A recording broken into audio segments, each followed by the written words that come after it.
gente está aqui diante de uma escolha que é literalmente de vida ou morte.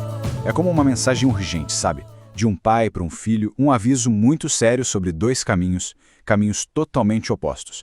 Um leva à proteção, o outro leva direto para o matadouro. É um alerta bem duro, mas que precisa ser dito.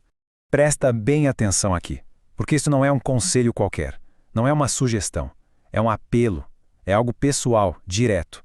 Cada palavra aqui, cada palavra tem o peso de uma consequência que não tem volta. O que está em jogo, no fim das contas, é a sobrevivência. Simples assim. Então vamos mergulhar de cabeça nessa escolha central. No fundo, tudo se resume a duas imagens, duas ideias completamente opostas. De um lado, a proteção, aquela vigilância constante, e do outro, uma destruição que acontece quase sem que a pessoa perceba. São dois destinos, sabe? Completamente diferentes. Olha só o contraste.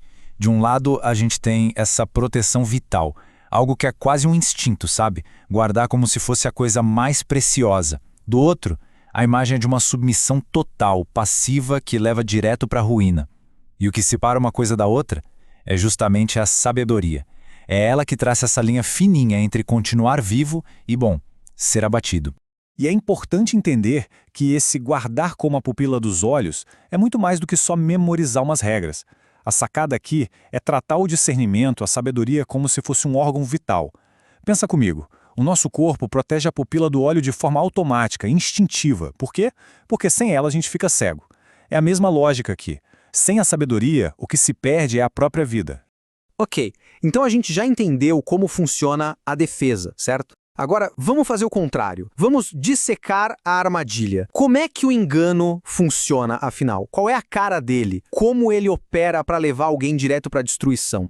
Uma coisa tem que ficar muito clara. O perigo aqui não é algo passivo, que fica lá parado esperando. Não mesmo.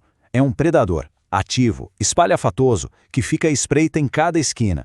Ele não espera ser encontrado. Ele caça. E as armas dele? As armas são a persuasão, a lábia e uma astúcia que engana. E como é que esse engano se apresenta? Ele vem disfarçado de coisa boa, de luxo. É o linho fino, sabe? Aquele tecido caro. São os perfumes, as palavras que soam tão bem. São todos elementos que criam uma fachada de prazer, de algo desejável. Mas é só isso, uma fachada, para mascarar a realidade fatal que está escondida logo atrás. E aí vem o choque de realidade. O contraste é brutal. Porque por trás de todo aquele perfume, de todo aquele linho, o destino final não tem nada a ver com prazer. O destino final é a sepultura. A sedução, no fim das contas, é só a porta de entrada para um caminho que desce, direto para a morte. Certo, o perigo é real e a armadilha é bem montada. A pergunta que fica é, como é que se constrói uma defesa? Uma defesa que seja impenetrável contra esse tipo de engano. É agora que a gente vai ver como a sabedoria se transforma num escudo. Um escudo prático e, mais importante, pessoal. Bom, a construção desse escudo interno acontece em 3 passos bem claros. O primeiro, amarrar aos dedos. O que isso quer dizer? É ter a sabedoria sempre à mão, pronta para usar. O segundo, escrever no coração. Aqui a coisa fica mais profunda. É para a sabedoria se tornar parte de quem a pessoa é, da identidade dela. E por último, o terceiro passo, chamar a sabedoria de irmã. Isso cria um laço de família, um vínculo de lealdade, de proteção que não se quebra. Esse passo de escrever na tábua do coração, esse é o ponto-chave de tudo. É nesse momento que o conhecimento se transforma. Deixa de ser algo que você apenas sabe e passa a ser algo que você é.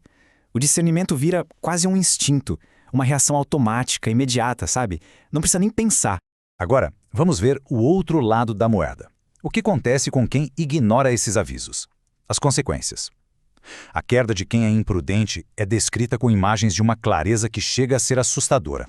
A primeira imagem é de uma submissão completa, cega. E a palavra-chave aqui é imediatamente. Não tem pausa, não tem hesitação, não tem um segundo para pensar. É um seguir automático. Exatamente como um boi que é levado para o matadouro sem ter a menor ideia do que vai acontecer com ele.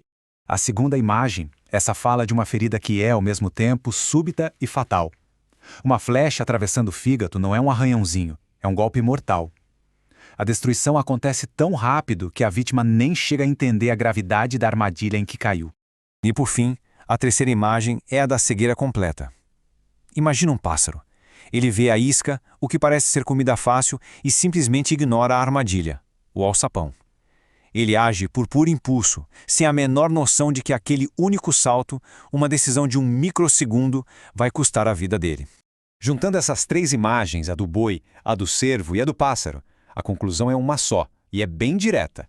O resultado da imprudência não é um declínio lento, gradual. Não, é uma destruição súbita, fatal e principalmente impensada. Acontece num piscar de olhos, num único momento de descuido.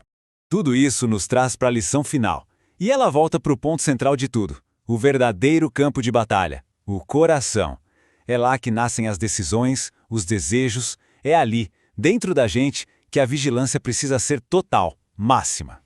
E o comando final do pai para o filho é esse apelo à vigilância interna. A verdadeira batalha não se vence só evitando ir a certos lugares ou ver certas coisas. Não, ela é vencida lá dentro, garantindo que o próprio coração não se desvie, não se perca nessas veredas que parecem tão atraentes por fora, mas que a gente já viu que levam direto para a morte.